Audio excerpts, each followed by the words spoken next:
When the village turned its back on them, he turned his wagon around. The load I was hauling that morning was dry goods, flour, salt, a crate of lamp oil, and I remember the weight of it because the left rear wheel had been pulling funny since Canyon City, and I was watching it, not the road ahead, when I first heard them. Voices, wrong kind. The sharp, carrying kind that means someone's enjoying themselves at another person's expense. I came around the bend into Dellard Crossing, and there they were. 20, maybe 25 people standing in the dust of the main street, and in front of them, not running, which I noticed, a woman and 6 others, 4 of them children. The woman had a canvas bag at her feet and both hands loose at her sides. She wasn't begging. She wasn't moving, either. She was standing the way you stand when you've decided the ground you're on is the ground you're on, and that's all there is to it. The man doing most of the talking was red-faced and wearing a hardware store apron, and he wasn't saying anything that needed repeating. What he meant was, get out of this town, get out of this county, and don't come back through. I pulled up, set the brake. That wheel wasn't going anywhere for a minute. I'm not a man who explains himself much. Never have been. My name is Callum Prout, and I've been running freight on the southern route since I was 19 years old, which puts me at somewhere around 46, depending on which winter you start counting from. I've seen a lot of towns, and I've learned to read them the way you read weather, the light, the stillness, the way things smell before they break open. Dellard Crossing smelled rotten that morning, and not from the stockyard. The woman's name, I found out later, was Esperanza Vila. She'd brought her sister's family north from the valley below the ridge after her brother-in-law was killed. Killed is the plain word for it, though the men who did it called it a dispute over grazing rights. Her sister, Lucinda, was standing just behind her with the baby on her hip and the other 3 children pressed up against her skirt. There was an old man, too, their uncle Tio Berto, who walked with a cane and had eyes like a hawk and said nothing, just watched. None of them said a word while the apron man talked. I sat up on my box and looked at the situation, and then I looked at the wheel and I thought, I could keep going. The wheel would probably hold to Saguach. Probably. I climbed down instead. I wasn't trying to be a hero. I want to be plain about that. There is a thing that happens sometimes when you've been alone on a road long enough. You lose patience for a certain kind of ugliness. Not courage exactly. More like you've used up whatever it was that let you look the other way. I walked up to the apron man, and I stood close enough that he had to tilt his head back slightly to look at me. I'm not a large man, but I'm not small, and 46 years of throwing freight crates and wrestling mules and sleeping on ground that didn't want me has left a certain kind of mark. I said, "These people ride with me." He said something back. I don't remember what exactly. The gist of it was, "You'll regret this, and they're not wanted here, and you're a fool." I said, "All right." I went back to the wagon and I shifted the flour and the salt and the lamp oil, and I made room. Esperanza watched me do this. She picked up the canvas bag. She looked at her sister, and then she looked at me, and she didn't say thank you. Not right then, which I respected more than if she had. They climbed up. The children first, then Lucinda with the baby, then Tio Berto, who had to be helped and didn't like it but allowed it. Esperanza was last. She settled herself on the left side of the box and put the canvas bag between her feet and looked straight ahead. I released the brake. The left rear wheel groaned a little and held. We drove out of Dellard Crossing without looking back. I want to stop here and say something about the silence, because for the first mile or 2 out of town, nobody talked. The baby made sounds. The horses breathed. The wheel did its grinding thing. And I sat up on that box next to Esperanza Vila, and I thought, you have now added 6 people to your life, and you have no idea where you're taking them, and the load is too heavy for that wheel, and you are a fool. But the road ran south and the sky was clear, and I knew a place. My father had a parcel of land about 40 miles down, a winter grazing lease he'd never done much with. backed up against a limestone bluff that cut the wind and had a spring that ran clean 9 months out of 12. He'd left it to me when he died, and I'd left it sitting because I didn't know what to do with land when my life was the road. It had a one-room adobe structure on it, nothing grand, and a corral that needed work, and about 60 acres of rough grass between the bluff and the creek. That's where I took them. I didn't frame it as charity. I showed Esperanza the deed when we got there. I keep the important papers in a tin box under the seat, and I said, "Use it through the winter. See what it is by spring." She read it through twice, which told me she could read better than most people I knew. She handed it back and she said, "What do you want for it?" I said I'd have to think on that. She said that was fair. The first month was something. I'll be honest. It was something I hadn't planned for and didn't know what to do with most of the time. I had deliveries to make and I made them, but I came back faster than I usually did, and I started routing my hauls to come through that part of the valley, which added miles, and I didn't care. The adobe needed caulking badly. You could feel the draft in 3 places along the north wall, and the chinking between the upper courses of the window frame had crumbled out over the winter I'd left it empty. I spent 2 days on that alone. The corral needed new rails on the east side where something had got through, deer, most likely, judging by the tracks, and the spring box had silted up until it was barely trickling, which was the most urgent problem because in that country water is the whole argument.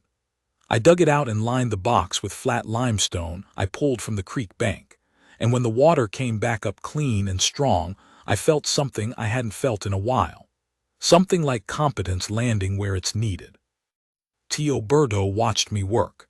He didn't offer to help, and I didn't expect him to. The man had earned his sitting. But he watched with those hawk eyes, and sometimes he said something in Spanish, and Esperanza, if she was nearby, would translate. But sometimes she didn't, and I figured those ones were opinions best left untranslated. After about 2 weeks he said something, and Esperanza translated without being asked. She said, "He says you hold a hammer like a man who learned from his father." I said my father was a carpenter before he was a rancher. Tio Berto nodded like he'd known this already. That old man had a way of treating information as confirmation rather than news. Everything you told him, he'd already arrived at by some other road. It annoyed me at first, and then it didn't, and I couldn't tell you exactly when the change happened. I don't know exactly when I started sleeping better either. Somewhere in that first month. I've been a light sleeper my whole life, freight men are. You learn to hear what doesn't belong in the night sounds, but I started waking up in the mornings on the road feeling like I'd actually rested, and I worked out eventually that it had something to do with having somewhere to point myself. Not just the next depot or the next town. Somewhere particular. Somewhere where someone would notice if I was late. That's a thing a man doesn't always know he needs until he's had it. Lucinda's children were named Paloma, Dario, and the twins, who were 4 years old, and whose names I could not keep straight for the first 3 weeks. Rosalba and Teodoro, which the family shortened to Rosa and Tio, though on any given morning they seemed to answer to each other's name just as readily, which I suspected they did on purpose. Dario was 8 and serious, and wanted to know everything about horses and mules and the mechanisms of wagons. I let him ride up on the box with me twice when I was going a short distance, and I showed him how the brake worked and how you read a horse's ear to know what it's thinking. He listened the way children listen when they're actually going to remember something. He asked me once, "What do you do when the road washes out?" I said, "You find another road, or you wait, or you make one." He thought about that for a while, and then he said, "What if there's no time to wait and no way to make one?" I said, "Then you find another road. There's always another road if you look far enough back up the hill." He seemed satisfied with that. I turned it over in my mind the rest of the afternoon. Paloma was 10 and didn't trust me at first, which was sensible. She trusted her aunt, though, and I noticed that she watched Esperanza the way you watch a compass, orienting by her, following her lead. When Esperanza started talking to me in the evenings, sitting on the step of the adobe with a cup of something hot, Paloma watched that too, clocking it, deciding what it meant.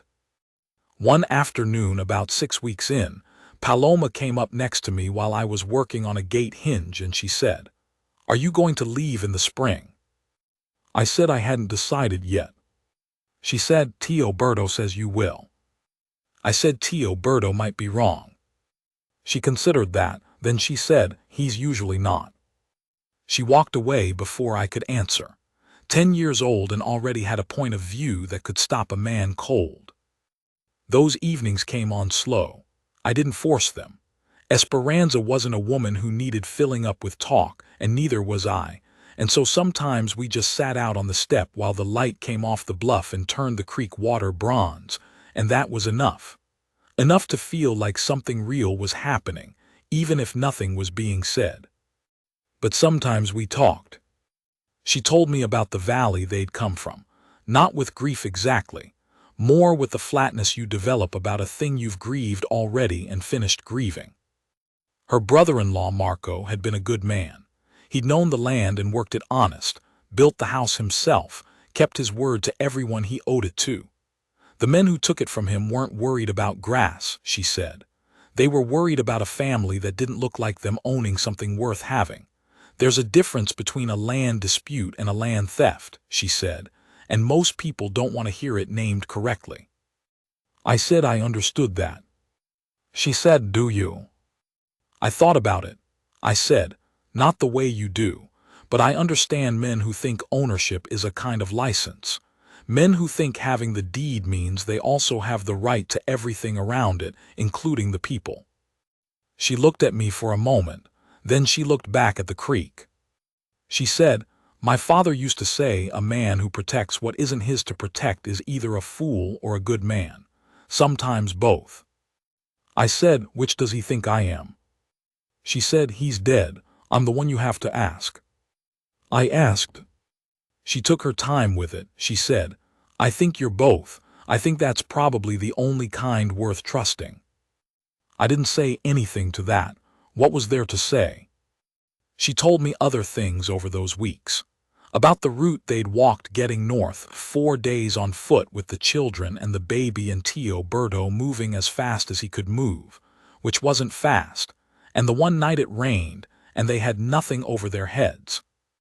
About the town before Dellard Crossing that had been better, where a woman from a church had given them a meal, and the town before that where nobody would sell them anything.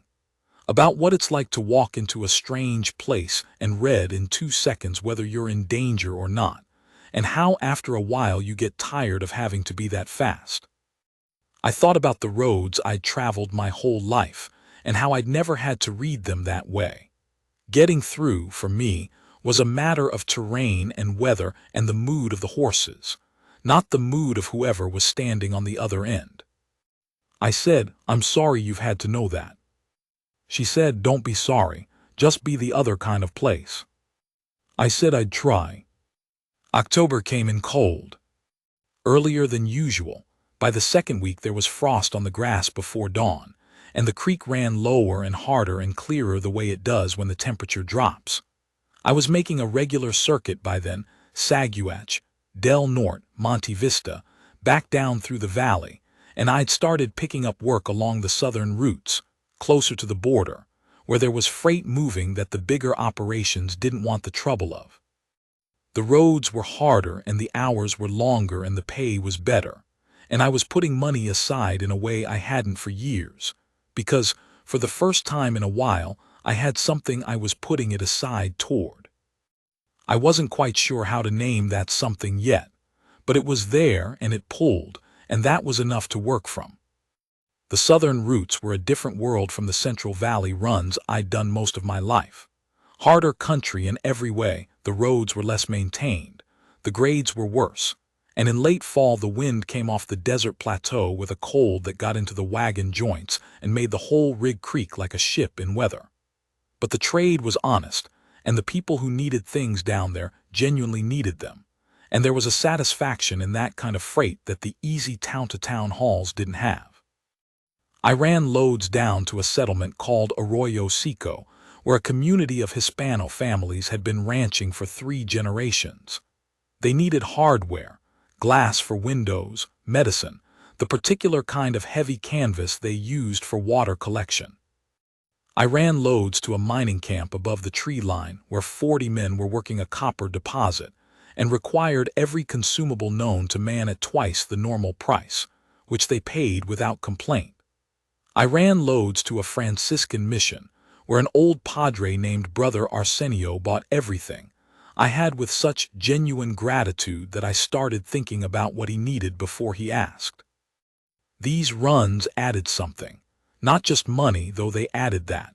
They added a sense that the road was a kind of service, not just a way of moving goods from one place to another, that the movement itself was something that mattered. I'd always known that, I suppose, in a freight man's practical way, but I was knowing it differently now. I was thinking about Dario too, about teaching him what I knew. You don't understand what you know until you try to teach it. I started breaking it down in my head on those long southern hauls. The reading of terrain, the care of animals, how to load a wagon so the weight rides right and doesn't torque the frame on the grades, how to negotiate without giving away more than you need to, how to know when a road is going to fail you, the color of the soil, the sound the wheel makes on uncertain ground. I fixed the left rear wheel in Del Norte. It had needed a new hub for 6 months, and I'd been ignoring it because there was always somewhere to be, and now there was somewhere to come back to. The wheelwright was a Slovenian man named Horak who did good work and charged fair, and when he was done I drove that wheel up and down the road outside his shop 3 times just to feel it right. He watched me from the doorway smoking a pipe and he said, "You are testing it like you do not trust me." I said, "I trust you fine, I just want to feel it." He seemed to understand that. He offered me coffee and I stayed an hour and we talked about the route south and what was moving and where the money was. And when I left, I was thinking about a different kind of load, not freight exactly, but something like it. Something that needed to be carried carefully and set down in the right place. Dellard Crossing was on my northern route. I kept going through it. I didn't go looking for trouble and nobody brought it to me, but I let it be known through the small commerce of the road, through the conversations freight men have at depots and livery yards, that the family on the Prout lease was under my eye. Not in a threatening way. Just as a fact, the way the weather is a fact. You work around it or you don't, but it doesn't change because you wish it would. The apron man's name was Keswick, and he owned the hardware store and 3 lots on the north end of town, and he had the kind of face that's used to things going the way it wants them to go. I saw him twice at the depot in Saguach over the fall. The first time he looked at me and away and said nothing. The second time he looked at me and held it a beat longer and then looked away again. There was something calculating in it and not comfortable, and I didn't like it. I mentioned it to nobody. What I did instead was start sleeping at the lease more nights than I hadn't. I moved my timing around so that I was less predictable. A freight man learns early that unpredictability is a kind of protection. You can't be caught on a road you're not expected on. Same principle applies on land. There was one afternoon in November when 3 men from the crossing came down the valley road and pulled up outside the corral. I was there that day, maybe by chance. Maybe I'd started timing my returns differently. They sat their horses and they looked at the place, and they looked at me, and one of them said something that wasn't quite a threat but was in the neighborhood of one. Something about how this was a hard county for certain kinds of people, and how even a man with a deed had to be careful, and how it was a shame to see good grassland get cut up by folks who didn't understand what it was worth. I let him finish. Tio Berto came out of the adobe and stood in the doorway with his cane and said nothing. Esperanza came out behind him and stood next to me. She looked at the men on their horses with an expression I can only describe as final. Not angry, not frightened. Final. Like whatever they thought was going to happen here, they were wrong about it, and she was simply waiting for them to understand that. I looked at the horses instead of the men. Good horses, better than the men deserved. The one on the left was a roan with a white sock on the off foreleg, and she was rolling her eyes slightly, which meant she could feel what her rider was feeling and didn't think much of it. I said, "This is private land, you've seen it, now you can go." The one who talked looked at me and then at Esperanza and then at Tio Berto standing in the door with his cane and his hawk eyes, and something in the arithmetic shifted. They went. It wasn't dramatic. Men like that usually aren't when the numbers don't favor them. Esperanza didn't thank me for that either. What she did was, she went back inside and she came out 10 minutes later with a plate of food, because it was late afternoon and she'd read in my face that I hadn't eaten since morning, which I hadn't.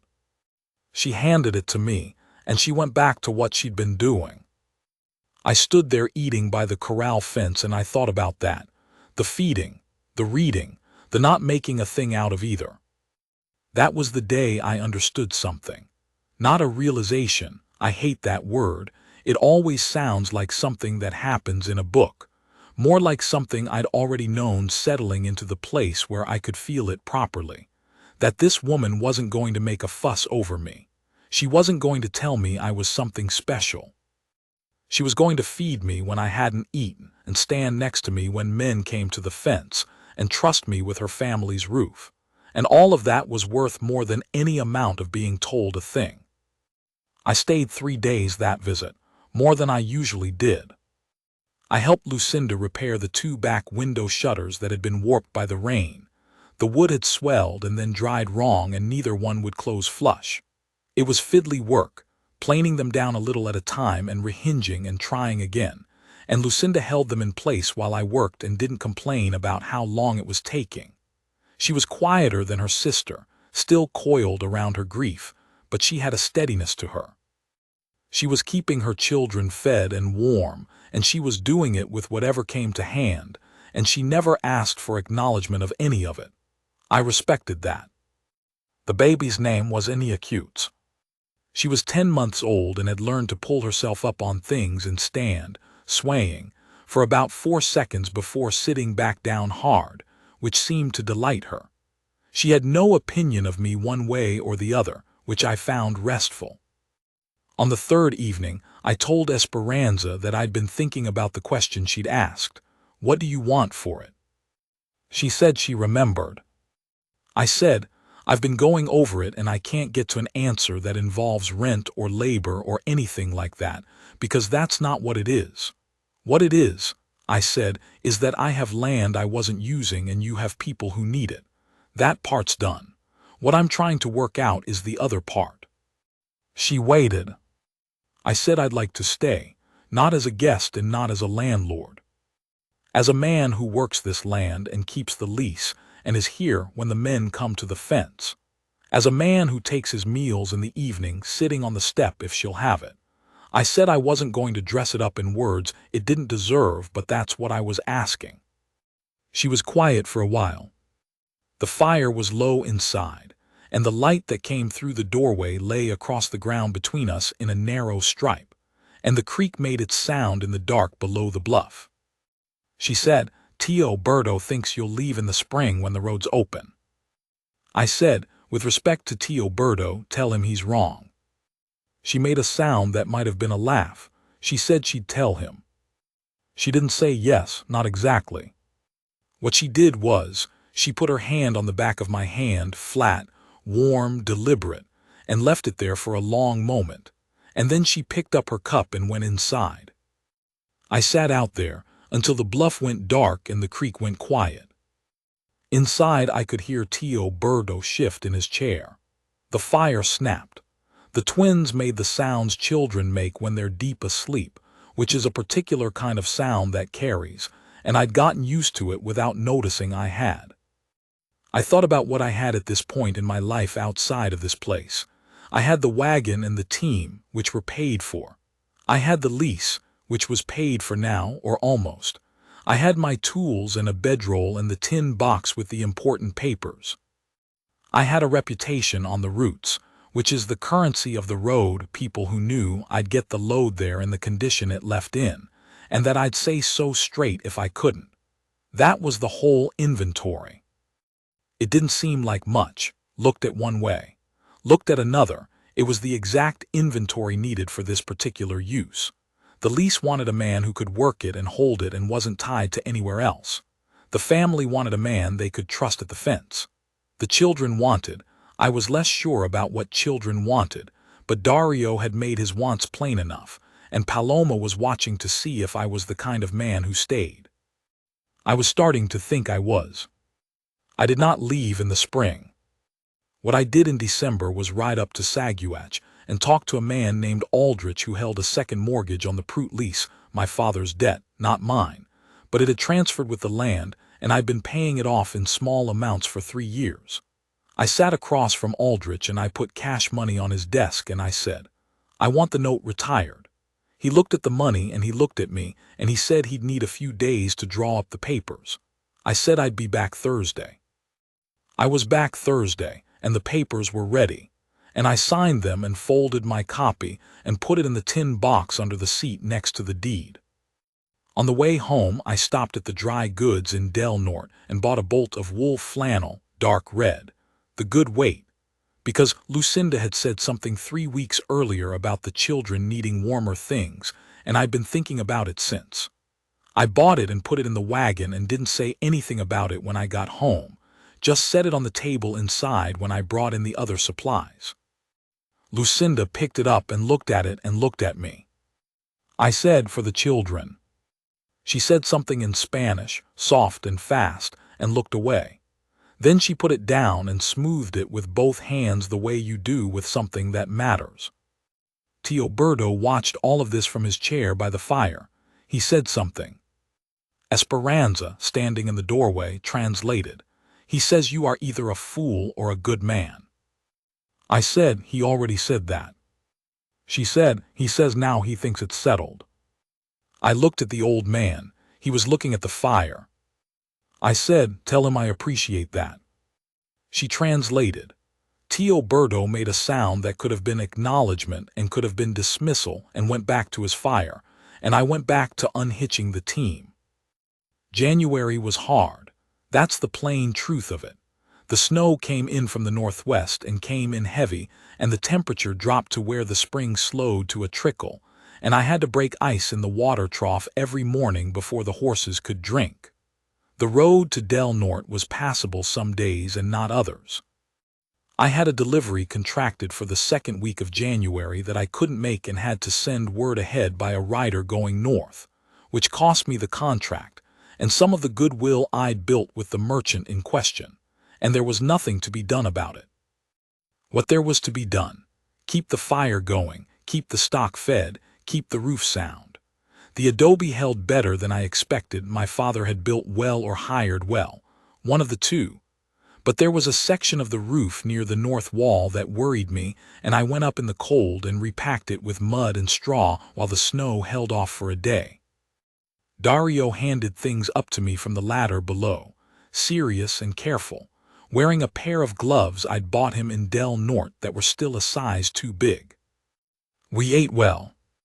I want to say that because it's true and because it mattered. Lucinda had laid things up through the fall: dried beans, dried chilies, corn, a side of salt pork I'd brought in October, and she cooked with a methodical thrift that didn't feel like scarcity. It felt like competence. There's a difference, and it's not a small one. Evenings in January were long. After supper the children did what children do with long winter evenings.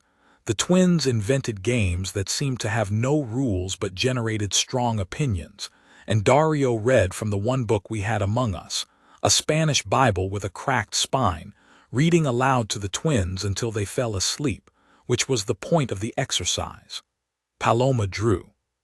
She had a way of putting lines on paper that made things look solid, real, three-dimensional, that I didn't have words for but that I recognized as unusual. She drew the horses from memory and the bluff, and once she drew Teoberto sitting in his chair by the fire with his cane across his knees, and it was so exactly him, the set of the shoulders, the angle of the head, that Lucinda looked at it and put her hand over her mouth. Some evenings Esperanza and I played cards.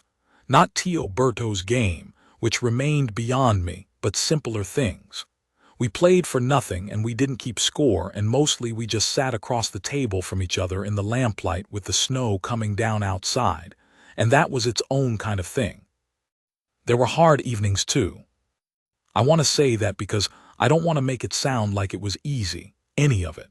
There were evenings when Lucinda went very quiet, a different quiet from her usual, a thin and careful quiet, the kind that's got something underneath it, and Esperanza would go sit near her and the two of them would talk low in Spanish, and I would take myself outside or to the other end of the room and give them space for whatever it was. There was one night in the middle of January when Paloma came to find me in the barn where I was checking the horse's feet in the lamplight. She stood in the doorway in her coat and she said, "Mama is crying." I said, "Sometimes people need to cry." She said, "I know. But Tio Berto fell asleep and Aunt Esperanza is with her, and I didn't know where to go." I said, "Come in here then. I've got another lamp." She came in and she sat on the hay bale next to the near horse, who was a bay gelding named Cord who liked people and showed it by leaning toward them, which he did now with Paloma. She put her hand on his nose. She didn't say anything for a while. Then she said, "My father used to say that the men who took from you are smaller than what they took, that they can make you leave but they can't make you less." I said, "Your father sounds like he was a good man." She said he was. She was still looking at the horse. "I remember his hands. He had carpenter's hands like yours." I looked at my hands. The lamp made them look older than they were, the knuckles dark with work. I said, "That might be the best thing anyone's ever said to me." She looked up then, she said, "Really?" I said, "Really." She seemed to consider whether I meant that. Then she nodded, which was more acknowledgement than most adults gave. We stayed in the barn a while. The horses breathed their warm horse breath, and the snow fell outside, and eventually Paloma fell asleep against the hay bale, and I put my coat over her and went back to the house to let Esperanza know where she was. Esperanza was sitting at the table alone, her hands around a cup. Lucinda had gone to bed. She looked at me when I came in and I said, "Paloma's in the barn with the horses. She's asleep. She's fine."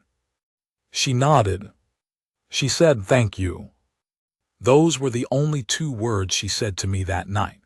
But the way she said them, the particular weight and the particular look that came with them, stayed with me.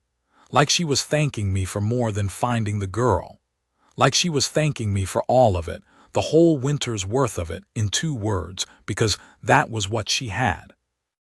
One night in late January she said, "What did you want before?" I said, "Before what?" She said, "Before you turned the wagon around." I thought about it. I said, "I wanted to get the load to Saguache without the wheel going out on me." She looked at me. I said, "Before that, I don't know that I wanted anything in particular. I wanted the roads to be decent and the work to keep coming and to not owe more than I could carry. That was about the size of it." She said, "That's not much." I said, "No, it isn't." She looked at the cards in her hand. She said, "My father wanted land. He wanted to work it and pass it to his children and have it be something that lasted past him. He got the land and he worked it and then it was taken, so." She set a card down. "I don't know what wanting gets you." I said, "I think it gets you this sometimes." She looked at me. I said, "Not always, but sometimes." She picked up the card I'd laid down and considered it, and I couldn't tell what she was thinking. She said, "I want Lucinda to stop being afraid. I want Paloma to have enough room to become whatever she is. I want Tio Berto to live long enough to sit in the sun in April. I want—" She stopped. I waited. She said, "I want this to not get taken again." I said, "It won't." She looked at me in the way that means, "How do you know that?" I said, "Because I know what I'm doing this time." She put down another card. She said, "Okay." One word. She said it like she meant it, which was the whole weight of it. February came in better than January, still cold, but the roads opened up by the second week, and I was able to get the Del Norte run made and pick up 2 new contracts down the southern routes. I bought lumber in Del Norte and brought it back in 2 loads and spent the better part of 3 weeks putting in fence line on the east side, extending the corral, and framing out a second small room on the back of the adobe. Not fancy, just a room with a door and a window and a floor that was stone instead of dirt. I'd been sleeping in the barn when I was at the lease, which was fine, but I'd been thinking about it, and a man ought to have a room. Dario helped me with the fence line, handing me staples from a leather pouch I'd made for him to wear around his neck. He was steady work, that boy. He didn't need to be told the same thing twice. He asked questions only when he genuinely didn't know something, which is a skill most grown men haven't learned. One afternoon he said, "My father built things." I said, "What kind of things?"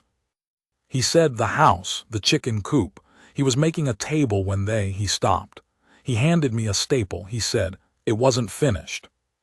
I said, "I'm sorry about that." He said, "What happened to him was wrong." I said, "Yes, it was." He said, "My ma doesn't want me to say it out loud." I said, "Sometimes people don't say things out loud because it hurts too much to hear. It doesn't mean the thing isn't true." He looked at the fence wire. He said, "Will you teach me everything about running freight?" I said I didn't know everything about running freight.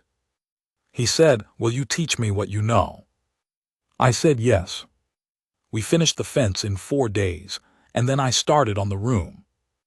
I want to say something about what that room meant to me, because I didn't understand it fully while I was building it. I'd been sleeping in barns my whole adult life, livery barns, wagon barns, sometimes just in the wagon itself, wrapped in a blanket with the cold coming up through the floorboards. That was the freight man's life, and I'd made my peace with it so long ago that I'd stopped thinking of it as a choice I'd made versus a life I'd settled into. Building that room was the first time I'd built anything for myself since I was a young man helping my father side the house on the ranch he had in Colfax County.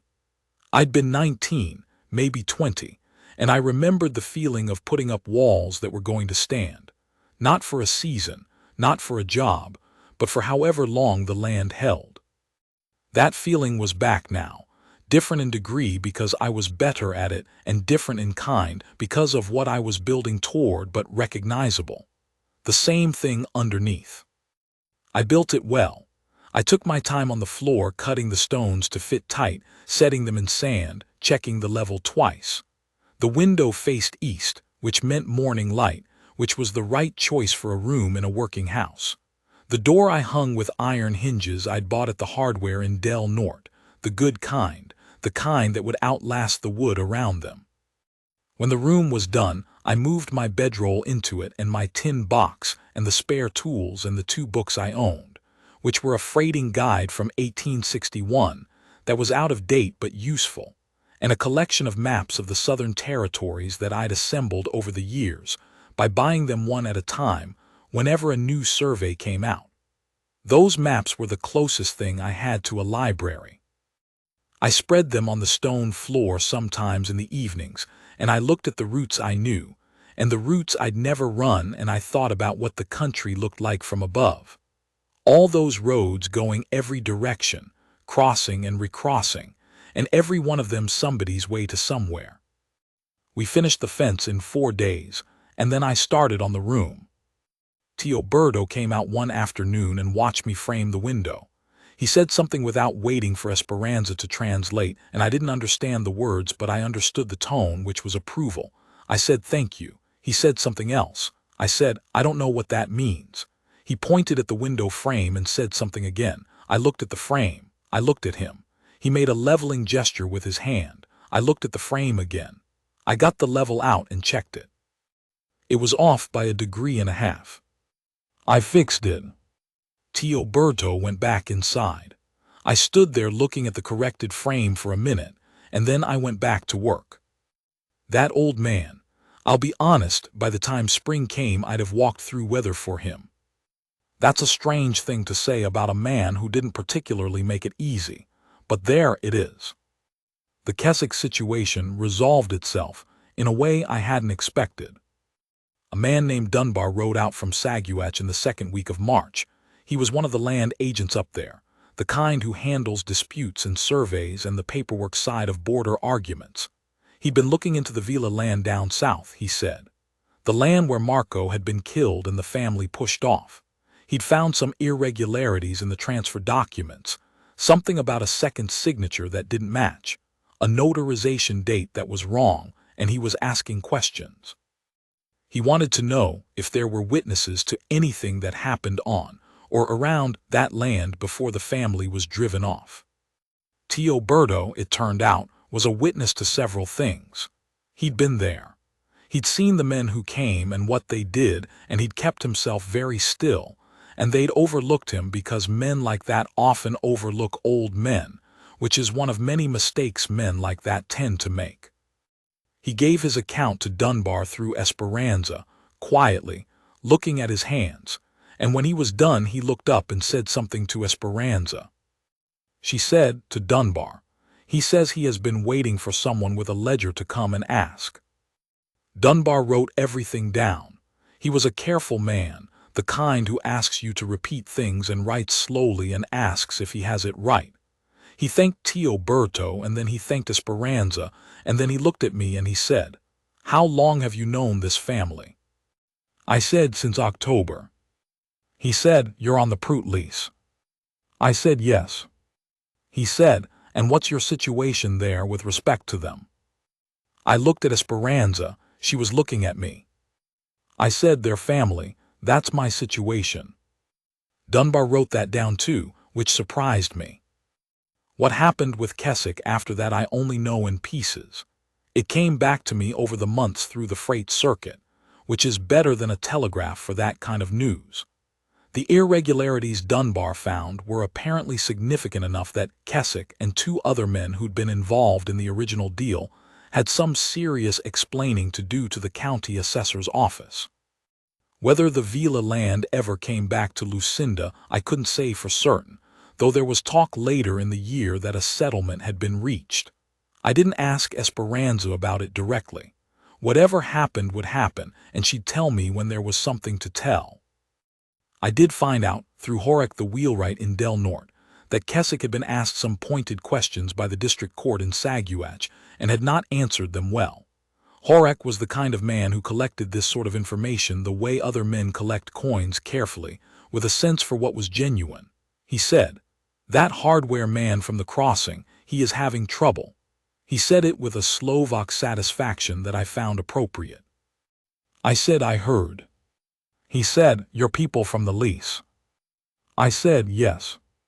He was quiet for a moment, filling his pipe. Then he said, "Good, some things should have consequences." I thought about that all the way home. Some things should have consequences. It's a simple thing to say, and most people say things like it without meaning much. Horek meant it the way a man who's seen a lot of different kinds of justice means it, not as a wish, but as a statement of how things ought to be ordered, which is a different thing. March came in with a week of hard rain, and then 3 days of sun so sharp and clean, you almost didn't know what to do with it. The grass came up and the creek ran, and the horses stood in the corral with their heads up, getting the sun on their faces, which is a thing horses do that I've always liked to see. The morning in early April I remember best was an ordinary one. The grass had come in green along the creek bank. The horses were restless in the corral, the way horses get when the season turns, more energy, more attention, looking at things that weren't there. Cord had gotten into the habit of greeting me in the mornings by pushing his nose into my chest, which was his way of checking whether I had anything for him, and also, I think, of just checking. I always had something, a piece of dried apple or a few oats in my palm, and I always let him check. The twins were out early, which they always were now that the weather allowed it. Rosa and Tio. I'd gotten to where I could tell them apart reliably. Rosa had her mother's eyes and Tio had his father's forehead and a slightly crooked bottom tooth that showed when he smiled.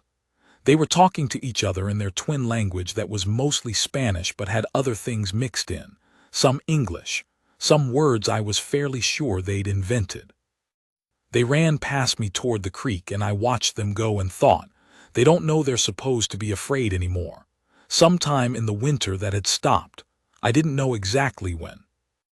I was hitching the team for a short run down to the trading post, and Esperanza came out with a jacket I'd left inside. She held it up so I could slide my arms in, which I did, and then she reached up and turned the collar down flat in the back because I'd caught it crooked. Her hands were quick and sure, the way they always were. She stood there for a moment after, close, and she looked up at me. She said, "Dario asked me this morning if you were staying." I said, "What did you tell him?" She said, "I told him yes." She said it the way you say something true that you've been holding a while and are glad to finally set down. I put my hand over hers where it was still resting on my collar, and I held it there against my chest, and she let me. The valley was cold still, the way April mornings are in that country. The warmth is coming, but it hasn't committed yet. The horses stood patient. The smoke from the adobe chimney went straight up in the thin air without a bend in it, which means no wind, which is the first real gift of spring. I thought about the road into Dellard Crossing, how I'd set the brake on that wagon and climbed down and walked across the dust toward a man I didn't know, past a crowd of people who'd already made up their minds. I thought about all the mornings I'd hitched that same team in the dark, alone, to roads I'd run 100 times without anyone waiting at either end. The loneliness of that, which I'd gotten so used to that I'd stopped feeling it as loneliness and started feeling it as just the nature of things. A freight man's life. That's the road. That's the work. But it isn't the nature of things. The nature of things is what was in front of me right now, a woman setting a jacket on my shoulders, children running at the creek, an old man in a chair by the fire who was keeping score and had decided I was passing. The road is fine. The road is good, but the road is what you travel to get somewhere, not the somewhere itself. I'd spent 27 years confusing those two things, and I didn't anymore. I'd done it without much thinking, which is how I do most things. I've never been a man who deliberates well. I work better when I just move and sort out the reasons after. But standing there in the April cold with Esperanza's hand against my chest, I sorted out the reasons. All of them. And they were good reasons, every one. I'd been on a lot of roads. I'd set a lot of brakes and released them and moved on. I know the weight of a load that's right and a load that's wrong, and I can tell them apart in my sleep. This felt right. In my hands, in my chest, in the way the cold air sat in my lungs just right. Paloma came out of the adobe a little while after, and she looked at us standing there, and she said, with all 10 of her years, "Tio Berto says you're not leaving." I said, "That's right." She seemed to weigh this. She said, "He also says he was right about you from the start." I looked past her through the doorway. I could see the old man in his chair, not looking at us, looking at the fire the way he always did, hawk eyes and all, like the fire contained information he was still working through. I said, "Tell him I know." She went back inside. I heard her say something, and I heard the sound he made back, which was the sound of a man who has been right about things for a long time and considers it less a triumph than a duty. Esperanza made a sound against my shoulder. I said, "What did he say?" She said, "He said, of course you know, I told you." I held her hand a while longer against my chest, and she let me do that. The horses breathed. The creek ran below the bluff, not loud but there, the way it always was. Somewhere above us a hawk turned a long, slow circle on the first warm air of the season, riding it up into the clear, hard sky, and then it was gone. The wagon could wait a few more minutes.